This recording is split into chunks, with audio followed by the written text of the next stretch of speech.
Hey there, thanks for listening. This is the Out of Field Teaching Toolkit podcast. I'm your host, Margaret Payton, recording on the lands of the Bunurong people of the Kulin Nation in Werribee, Melbourne, Victoria, Australia. And today I have someone from way across the world, Dr. Kathy O'Sullivan, a lecturer in mathematics education, School of Education in the University of Galway. So hello. Hi, Margaret. How are you? Good, thank you. And thanks for joining us. First, can you just give us in a little potted history of yourself before we launch into I think we've got 20 questions today. Okay, so I suppose I qualified as a teacher of mathematics for secondary school in 2012. And as a newly qualified teacher, I was tasked with the job of supporting numeracy across the curriculum in the school that I was teaching in. Which then sent me down a rabbit hole of what is numeracy. I went on a 1-day professional development course to where I was going to learn everything that I knew about numeracy, to bring back to my school and to share with my colleagues. But I ended up going much further than that and digging further. What does numeracy mean, and how can you best support numeracy across the curriculum? Led me to the PhD and essentially to my job here in Galway. So how would you define numeracy? Firstly, as a layperson's term, and then in more scholarly terms. I suppose numeracy is all about the context and all about using your mathematical knowledge and your mathematical skills in everyday life, making judgments based on the mathematical knowledge and maybe tools that you may use as well. In terms of the scholarly definition, I would refer to the definition either Goose and colleagues in Australia developed a model for numeracy in the 21st century, and that includes context at the core of their definition, along with the use of mathematical knowledge, different tools that you would use. Actually, I was thinking, Kathy, that I would link to that in the show notes as well. So if people want to do a deep dive, they can check it out. But Yeah. that's good. Goose is definitely well known in Australian, Yeah. Irish, and international circles when it comes to mathematics and out-of-field teaching. Yeah. So you know how you're saying like you went on this, you started with this 1-day professional learning about numeracy, and then you were kind of like noosed, and then you ended up with a PhD. What was it about Yeah. numeracy that made you think, gosh, this is where I want to be? This is my passion. Well, I guess the school that I was teaching in at the time as well had, I suppose, a lot of influence on why I valued numeracy, why it is much more than the basics or, the foundation maths, as we'd call it in Ireland, because it is equipping, let's say, students who may not be very academic with skills that they need to engage in society after they finish school. So it's Mm. much more than just a subject taught in school. It's actually a skill that you need for life. Yeah, because the title to me sort of sings out it's ready made for the real world. But, Yeah. like within school, it's, within the hierarchy and esteem of mathematics. I remember when I was going through high school, we'd call it veggie maths. So, Yes. yeah, that was probably a bit unkind. Okay. Yeah. Yeah, because it's more than that. It's what gets you going in life. Exactly. And there's so much more to numeracy than just the basics or the fractions or just the percentages. It's, making judgments for participating in society and being an informed citizen. So, yeah, we might get into that, I think, maybe later in Yes. the And actually questions. the other thing is too, the word maths has a lot of connotations, a lot of, people, teachers, even students can have some negative reactions to that. But I'm wondering whether numeracy is a more positive brand of the maths family of terms. I've just thrown that one in there, sorry. Yeah, no, unfortunately not. And I suppose my passion is trying to get everybody to see the value in numeracy and that you don't need to be an absolute genius at mathematics to be numerate, you know? But unfortunately, there is still that I was never good at maths in school. Mm. So, you can split the bill there, Kathy, because I'm not getting into this, you know? Oh, I was never any good in school at maths. So, and that's when the arguments start. Well, yes. let me convince you that you are numerate Yes. and you can be good at maths. Was there an experience or an anecdote that most shaped how you now think about numeracy with regard to teacher capability, teacher shortages, and workforce policy? There's a lot in there. Yeah, so I suppose in terms of the numeracy policy in Ireland, Mhm. our first literacy and numeracy policy was brought in 2011, and it was after a dive in our international tests, PISA scores, that the government, I suppose, saw an opportunity to maybe bring in some new strategies. And then that was where the role became everybody's job. So suddenly it was everyone's job to teach numeracy and to teach literacy. People, people, teachers, everybody seemed to be more comfortable with supporting literacy than numeracy. And suddenly I found myself as a maths teacher when I was trying to work with other teachers in my school to get them to look for the numeracy opportunities in their subject areas, let's say woodwork or the business studies teacher or economics teacher. And suddenly I was not their friend. Don't you Oh, be trying to get me to do your job. You're the maths teacher. Yes, and I wow. specifically remember one of the woodwork teacher actually, and he was saying, Kathy, I'm not doing your job. And Mm. I said, listen, Tom, this is all of our jobs. And are you really trying to tell me that when you're measuring the wood to make a chair, that you're not using numeracy skills there? And he was, oh, yes, yeah, yeah. So it did Wow. take a bit of convincing. And in terms of the shortages at the time as well in Ireland, there was a huge shortage of mathematics teachers. So not only was there the issue and the problem of no qualified mathematics teachers, they were also leaning on the mathematics teachers in the system to support the schools to roll out numeracy across the curriculum, which was Mm. very difficult for most schools who were under resourced for mathematics teachers specifically. And then what was happening is, let's say, the newly qualified teachers, or maybe the person who got the mathematics job that year, ended up also getting tasked with. You're now also, they were called the numeracy link teachers at the time, which is similar to, I think, what some schools in Victoria are doing. They have numeracy leaders where they're responsible to, maybe audit the curriculum and work with colleagues to support numeracy across the curriculum. Gosh, So really? Yeah. Sorry.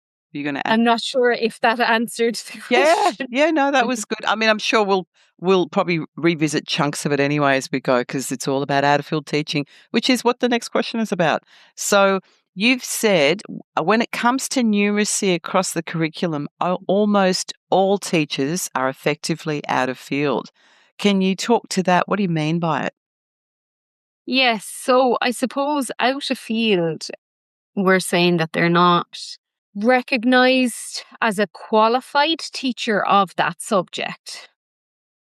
So if our ITE programs are not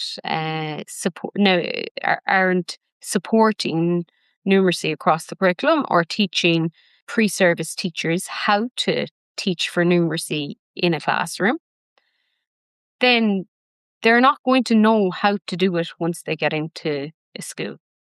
When the policy was brought in Ireland, there was no professional development for all teachers. It was, and I know that happens in lots of countries. There's a new policy, new strategy. It's landed with the principal. This is your job now to tell the teachers they need to be addressing literacy and numeracy in every subject area. So if you don't put resourcing and time and money into supporting your in-service teachers and also your pre-service teachers on how best to embed numeracy across the curriculum, you can not expect it to work. You can't expect a teacher who has no notion or no understanding of what numeracy is to then suddenly become a teacher of numeracy, essentially.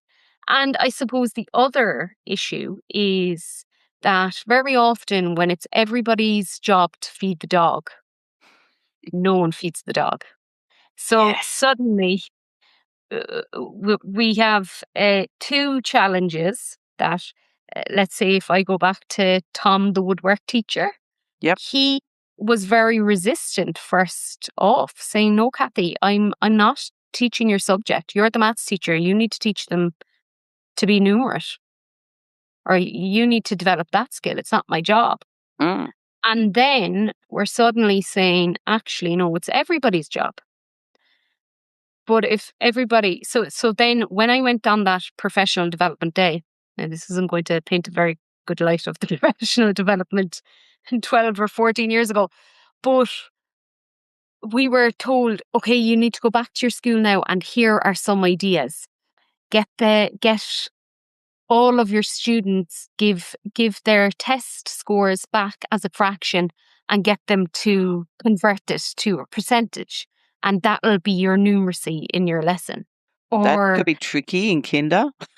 yeah.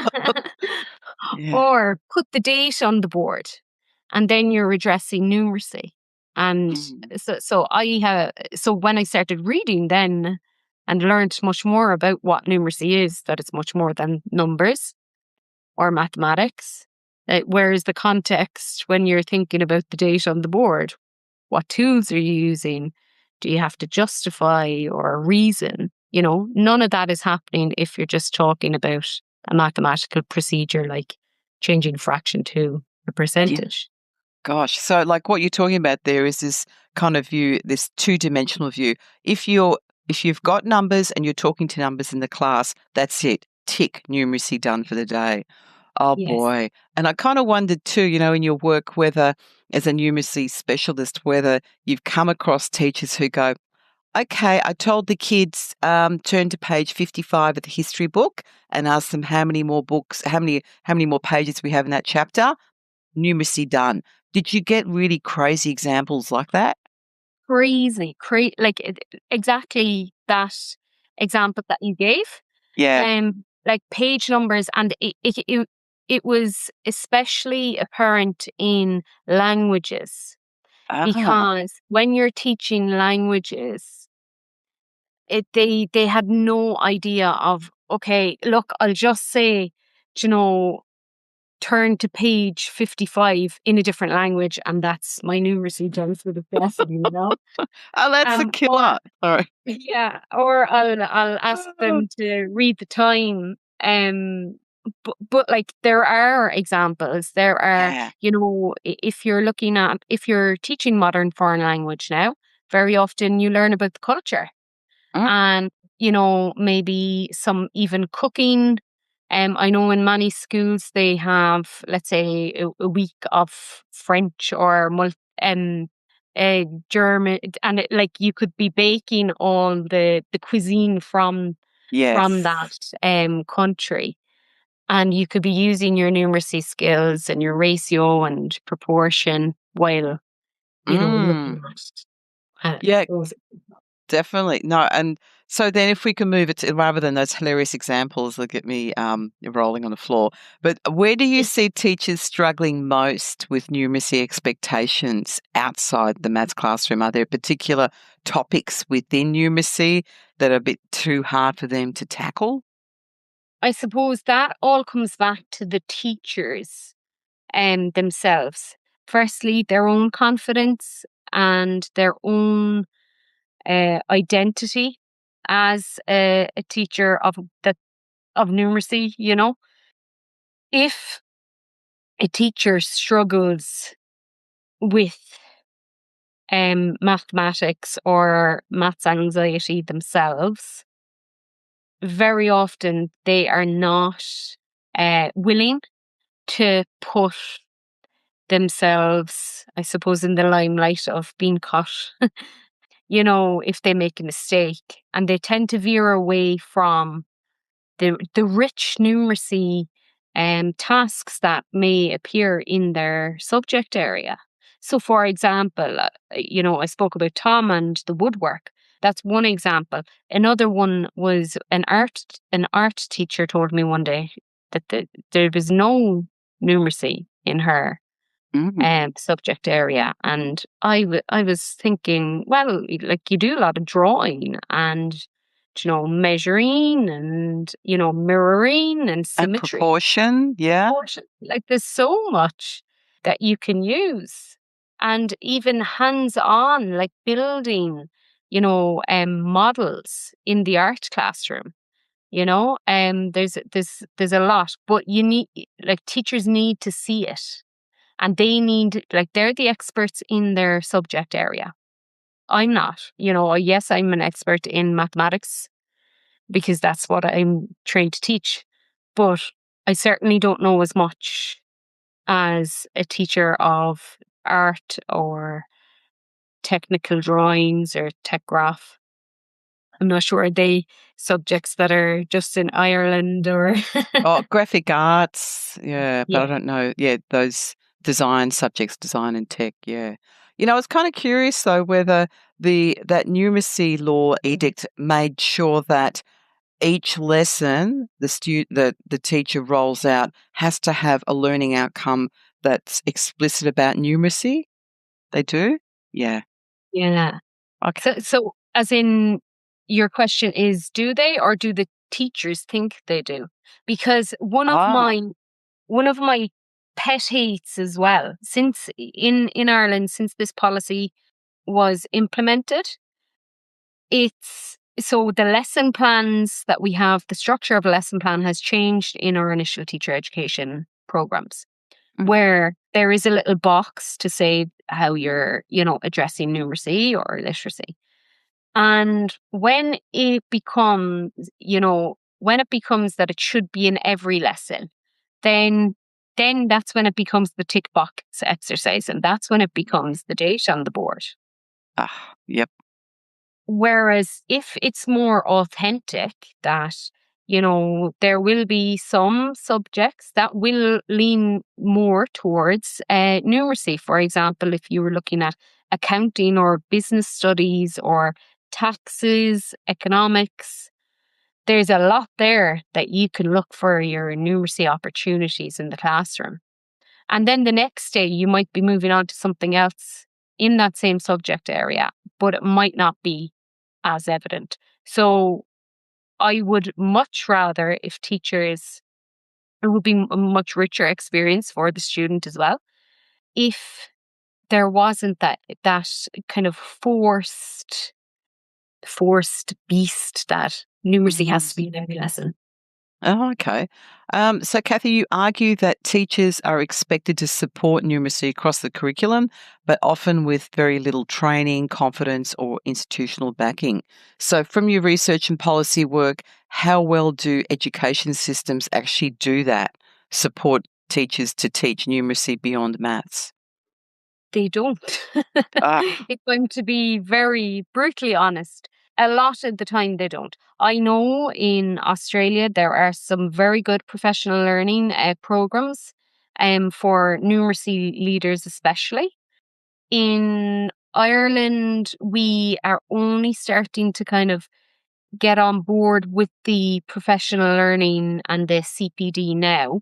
And there is a lot of resources going into it, a lot of funding. So the government is investing in good PL. I know, for example, in Indonesia, there is no resources, but in the policy, it is stated that you should be supporting numeracy, but it does not even define what numeracy is in that policy. And even in the last 15 years in Ireland, the definition has changed. It has evolved over time. And that's not only in Ireland, I suppose it is a new phenomenon that people originally thought that it was just maybe your basic maths or your veggie maths, as you called it earlier. Is that an Australian term? Yes. And it has come a long way since then, but we still have a long way to go because not everybody knows how it's defined, what it means. I'm sure if I went into a lot of schools here in Ireland or in Australia and you asked them what numeracy is, you'd have very different answers. And it may not be what I'm talking about here today. Gosh, so one teacher could be thinking, yeah, sure, I do numeracy, but they haven't caught up with the latest evolution of thinking and definitional work. Gosh, No, and very tricky. often it's not about the context. So the context is lost. Very often when people think of numeracy, they think of basic procedures, being able to, maybe multiply, add, subtract, and it's much more than that. Okay. So what kinds of professional learning are most commonly missing? So it's not a one quick fix, I suppose, which is what happened here in Ireland. That it was a one-day event that one teacher from every school was sent to, and then it was their job to go back and tell the rest of the staff about it. The same I know happens in other countries as well, that sometimes it lands on the school and what the school's priorities are. And I know this is the same in Australia, depending on the NAPLAN results. Yep. Yes. And suddenly there's a drop, and then that's when it is the school's priority. And, we need to do something here. We need to make a change here. But you can't make a change in one day. You can't make a change in a 2-hour meeting where you get, an expert in to discuss how best to support numeracy. You need much more than that. So you need at least 1 year of professional development with multiple workshops or, sessions to provide your numeracy leader with the necessary skills to actually support a whole school approach to numeracy. Yep. 1 day is not enough and 2 hours is not enough, because you also need to reflect and think about your particular school. What are the needs of the school, of the children? Okay. Yeah. So if we've been talking about where numeracy isn't made explicit or done well within, different classrooms, what would a truly numerate school look like for you? Truly numerate school would be the dream school. Yes. So a school where I suppose visually, first of all, when I walk in, that I know that everybody is on board with valuing numeracy and the importance of numeracy and why it is important. And that can be evident. I've seen schools where it's on the walls, there's painting, there's distance, there's showing measurement from one classroom to the next. Maybe looking at conversions from meters to, centimeters. So visually, if I walk into a school and I see that there's a lot of numeracy or mathematics on the walls, it suddenly gives me the thinking, I suppose, that, oh, this school is invested in developing their numeracy skills, because if you can see it, then, all around you, you're going to hopefully get on board and see the value of it as a student as well. In terms of the staff, if you could see the numeracy in all classes, not just the mathematics classroom or the subjects that lend themselves more, like the applied mathematics, or you have three different types of mathematics, I think, Oh, in yeah, that's too much for me to remember that one. No, I never taught um, senior yeah. maths out of field at that. Yeah, no, they don't let us out of field teachers go up to the senior maths. Okay, No, we don't. interesting. No, no. Uh, Um, so yeah, if so, the school would look like a school who has really embraced taking on different strategies for supporting numeracy development in all subjects, not just in mathematics classroom.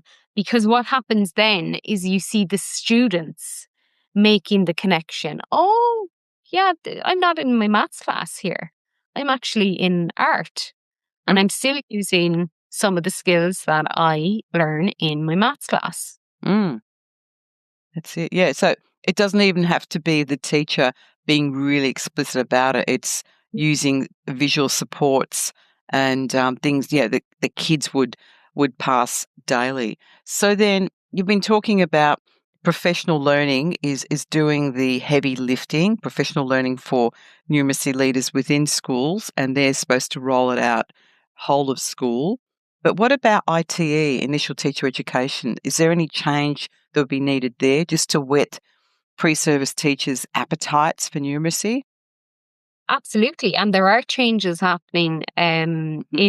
in a lot of IT programs in terms of supporting the teachers themselves, first of all, in their own numeracy capabilities, and then helping them plan lessons with numeracy embedded in the lesson.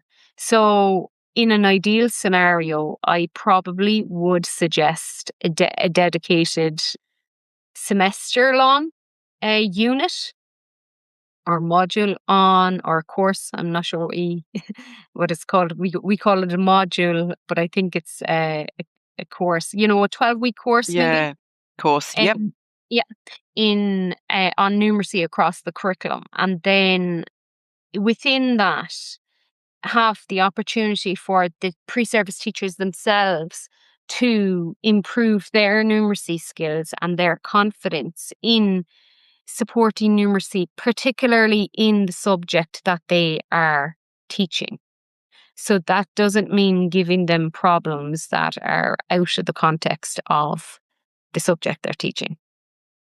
So as long as they can support the numeracy within their own subject area, then I think that would really help promote numeracy across the curriculum and help pre-service teachers as well see the value in numeracy across the curriculum. So this is one of those wild questions out from left field and wasn't on the list. But I'm almost thinking if teachers across all subjects have to learn and practice numeracy teaching and understanding the pedagogy as well, is it the government's educational institutions, educational jurisdictions' ulterior motive to create almost a semi-surge workforce of out-of-field maths teachers by skilling them up in at least one aspect of maths? Or is that a bit too Mm. far-fetched? No, I do think so. This is my whole thing about all teachers are essentially out of field when it comes to numeracy Mhm. within their own subject if they have not uh, upskilled in numeracy. So I don't think, like, I'm pretty sure that the governments and, the IT programs would probably lose their life if we suggested such a thing. Mm. But, in an ideal world, you could have those mathematics teachers become the numeracy leaders. Is that what you're? Oh, no, it's the other No. way. It's like saying, you know how maths is an area it's got a very good esteem. So there's always, public and media discourse about how, there's a maths teacher shortage, and it's going to impact our nation's prosperity and international prosperity, that kind of thing. So is it that maybe educational institutions are saying, hey, if we skill up all teachers with numeracy, that's going to be easier for us just to pluck anyone to fill in a maths class. So they're looking at all teachers as their surge workforce to fill and cover the maths class as out of field teachers. This is, as I Yes. say, this is a bit of a wild Yeah. one. Yeah. It is wild. I don't think it would work No. because no. Because what I'm suggesting is, let's say for numeracy, you need to understand the numeracy in your subject area. You don't need to understand it in every subject area. As such, you wouldn't need to understand numeracy within the mathematics subject, Mm, you know? okay. Yep. And to be a teacher of mathematics, you need a really deep understanding of all strands to make the connections between each of the different topics that you're teaching. You don't need that level of knowledge or understanding to support numeracy in your subject area. So, but it wasn't so much as, they would make good maths teachers, even though they'd be out of field, but it was more just to try and open their eyes about one aspect of maths so that they could then, it would then be something they can build upon. So it could be a surge workforce. So it could be right sizing the workforce for those increasing maths shortages. Whether it would work, no, obviously it wouldn't work. They need a lot of training. But I'm just Yeah. wondering, is there some ulterior motive? Is it possible that those thinking about workforce development may be looking at upskilling all teachers in numeracy as that'll be handy when we don't have enough maths teachers? We can just them in there. Yeah. Maybe not.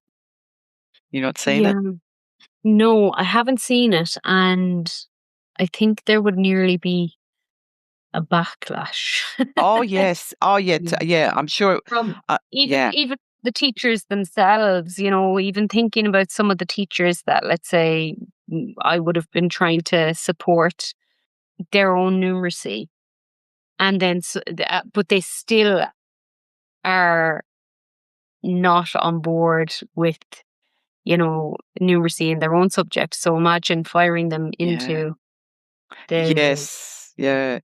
Yeah. And that's so it's not so much whether it would work or whether they would want to do it or they would be but qualified you're to do it. It's that kind of more that's overarching, because you know how we talk about out of field teaching as normalized, pervasive.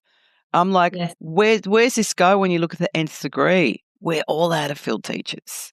yeah. That's yeah. But anyway, that's yeah. Sometimes I have the out there thinking, so sorry, I'll rein it back in. That's okay. It's interesting. Yeah, it's a bit out there, yeah. And it's because I write about workforce development in my day job too, and apprenticeships and things, and looking at skill shortages. But Yeah. what we do in teaching with out of field, placing teachers to teach subjects they don't know, that doesn't really happen from what I can see very often in other areas. Okay, so going back into the classroom, what do teachers most commonly tell you about their own confidence with numeracy? They are not confident. Yeah, So actually, that's a lie. Most of the teachers who I encounter in, let's say, a professional learning program or a school where, let's say, I'm asked to come in to speak to teachers, the teachers that are sitting there in front of me, for the most part, want to be there. yeah, They want to make the change. So I'm already preaching to the converted because I know that those teachers sitting in front of me value numeracy. They just want support in how they can best embed numeracy authentically in their subject. Yeah. It is the teachers who I don't come across are the teachers who, not that they may not value it, but they may not feel confident enough to take on the role of numeracy development. So it's better and it's easier to turn a blind eye or put the data on the board Mm. Wow. rather than make a mistake. So then, you know how we talk about maths anxiety, is there numeracy anxiety showing up in this cohort that are not turning up for your professional learning courses? Absolutely. I suppose it's it's a fine line between whether they don't value it or see the use in it or see it as their role in their identity as a teacher of whatever subject. It's probably more prominent in secondary schools because when you're training to be a secondary school teacher, I'm a teacher. Mm. So I'm a science teacher. I'm a mathematics teacher. I am an English teacher. So you're defined by your subject. Whereas if you're teaching in a primary school, you're suddenly a teacher of many subjects, and you're Everything. yeah, Yeah, you're yeah, that's my expected to training. teach everything. Yeah. Okay. So have there been any studies into, or is there a distinction between new anxiety, teachers' anxiety about numeracy versus teachers' anxiety about maths? Or is one just the genus and the other's a differentiator? Yeah, no, there hasn't been any research into, well, I suppose that numeracy anxiety isn't actually a term that I I know of anyway. Um Very often because numeracy and mathematics are used interchangeably, even in Mm, policy documents. There Whereas you never see literacy and English used yes. interchangeably. Yeah, good point. But you do see it in policy documents. So that gives you the sense that even the people writing these policies don't understand what numeracy is. Gosh, that's a clanger. That's absolute clang. And presumably you've got maths experts like you, numeracy experts like you in there that are being consulted, or Mm. maybe not. Maybe not. Yeah, no. Yeah. They, Oh, so wow. they have these stakeholders or consultation days or maybe a consultation forum, but I suppose in Ireland I've seen where we've had some curriculum reforms where the consultation has went out and people were very angry on the change and the reform, especially at senior cycle in secondary school. And we were told, oh, it's already actually in motion. Yeah. So you'd wonder, the consultation, does it actually happen, or. Yeah. That's Okay. So if we that's a move, discussion for another day, I think. yes, I think so. So talking about curriculum, and in the lot of out of field teachers, where do you see the biggest hidden numeracy demands in the curriculum? The places where teachers are expected to teach numeracy but are rarely supported to do so. Yeah, so I suppose very often I do hear, oh, it's just the basics, or it's looking at the percentages and the fractions that I spoke to you about earlier. Whereas what I start with when I'm asking teachers, it's they need to really look at their own subject area and, go through it with a fine tooth comb about where is the numeracy here? What tools do we use in this subject that maybe have numerical, values? How can I ensure that each subject area has distinct numeracy opportunities and demands, but it's the teacher who needs to sit down and go through the curricular documents because they're the expert at the end of the day. For a teacher, even in their infield subject, who trying to become conversant with this numeracy overlay or take a numeracy lens to their subject, are there online resources, checklists? I mean, checklists kind of like, yeah, it's probably Ticking boxes. denaturing. Yeah, ticking boxes. Are there some guides that can kind of like sort of spark that and inspire that donning of Yeah. the glasses? Yeah. Yeah, so there are. There's a really good book. I'm going to Numeracy Across the Curriculum. Oh, yes. And it's a practical guide. So there's research-based strategies for enhancing the teaching and learning. It gives some great ideas in there for different subject areas. In terms of websites, I love the gapminder.org website. Yep. It's for statistics, for history, geography, HPE, health, physical education. Hissy. We call it Hissy in New South Wales. I'm not sure about the rest of the states. Yeah. But yeah, there's some great websites. But I suppose what I want teachers to be able to do is, to develop their own resources that are relevant to their own students that they're teaching in the class, because every school is different. So even if there are a bank of resources, teachers will have to adapt them anyway for their own setting, Yep, they have to do the work. Yeah. Yeah, I think it's better to equip teachers with the knowledge and the skills to design their own numeracy tasks rather than giving a list. Okay. And teachers, because they're so time poor, often go to Facebook or, any maybe Pinterest, Instagram. So are there any particular groups that are doing, the spreading and the discussion about numeracy across the curriculum well? Any that you'd recommend? Yeah, I suppose Peter Lilithal had a website. Yeah. Yep. And he had lots of numeracy-rich tasks. I actually think in Australia, and it's in this book, that I think on some of the websites there are, I think it's the Australian, is it maybe government or Department of Education have Mhm.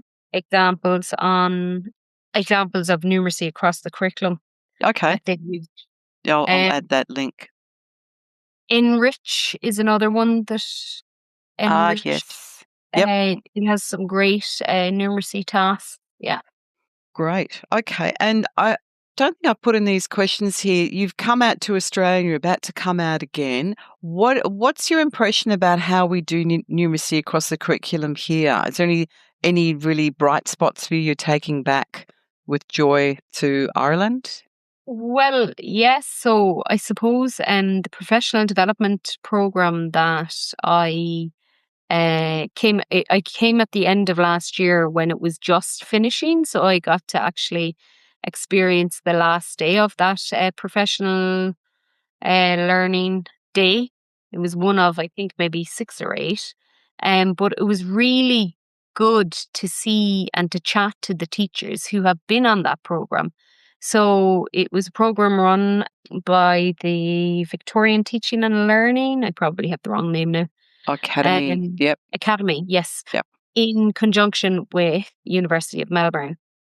And there was some really good, so the teachers there that I spoke to had come a long way from, and they were training to be numeracy leaders in their schools. So they were released from school, for a couple of days each semester to come to learn about how best to support numeracy across the whole school. And then they also get the support in their schools. So one of the numeracy experts goes out to the schools and works with them in the school as well. So that was Wow. really fab, really fantastic to see how something like that could be rolled out and be effective. And the teachers that were there were telling me all about the changes they've made. And I'm looking forward to coming back in a couple of weeks to actually go and visit the schools and see some Ah, numeracy in action. Yeah. oh, wow. Oh, wow. And are there any ideas that you bring from Ireland and you talk about as perhaps Australia could consider or other countries could consider? Any innovative Um, ways? yeah, I suppose it's more about how to support teachers in designing their numeracy tasks, because I do think that is very important for teachers in order for them to actually support numeracy across the curriculum or numeracy within their subject. They need to be at the center. There's no point in taking, questions from the internet if they don't make sense to the Mm, students that are sitting in front of them. yeah, So I do a lot of work with teachers here in Ireland on how to start designing your own resources. And you build a bank that way as well. great. And then as we wrap up, because I realise we've kind of touched on a lot of the questions, I'm kind of curious about international research in this field and, what's right at the edge? What's the newest info coming through, the newest ideas? And so I suppose it's a new phenomenon, as I have mentioned already. It was first coined in, I think, 52, 59. Going to Oh, get the yeah. date wrong here. Yep. In the So it has, 50s. Yeah. yeah, in the 50s. It hasn't been long, around that long. It has evolved from just being basic maths or a mirror of literacy right up to now where we look at numeracy within context, using mathematical knowledge, tools, having positive dispositions towards using numeracy, and then making a judgment on it or a call, based on what information you have. I think more and more it's becoming evident that we need to make sure that we are numerate, because there's so much misinformation and disinformation that is presented in the media every day, on our phones, on the radio, that we need to have, the necessary numeracy skills to know if it's true or not, what we're being fed. Yeah. Uh, yeah, so I think it has come a long way. We've a long way to go. Yep. In terms of numeracy, teacher knowledge is what a teacher needs to know in order to support numeracy is a big factor. And as I said at the beginning, how can we expect teachers to, support numeracy development in their classroom if we don't actually invest the time in supporting the teachers, first of all? Yes. And I love that, you've been really strong about talking about systems for professional development of those numeracy leaders within schools who then, train, they're then training and supporting teachers throughout the Mm. school so that there's that lovely holistic, whole school approach. And it's not just leaving it to ITE. It's not just leaving it to teachers to figure out how to do it themselves. Yes, they need to come to the table and to figure out how to juxtapose and infuse numeracy within their own context and cohort. But yeah, so it sounds like, it is out of field, but yeah, I'm sure that the policymakers would say, no, it's your job. It's not out of field, the way they're looking at it. Absolutely. Yes. Yeah. Yeah. So, Kathy, we've had a wonderful conversation. Thank you for sharing your insights. Is there anything else you'd like our out of field teaching listeners to know about numeracy? What's important? And no, well, I suppose the takeaway message today is just that it is everybody's role. And if we could all, take that responsibility and look at numeracy just within our own subject areas, I think that we're one step further to ensuring that our society is a numerate society. Yep. Um, So yeah, thanks very much, Margaret. Had a Thank lovely you. conversation. I hope the listeners enjoy it. Yes, same here.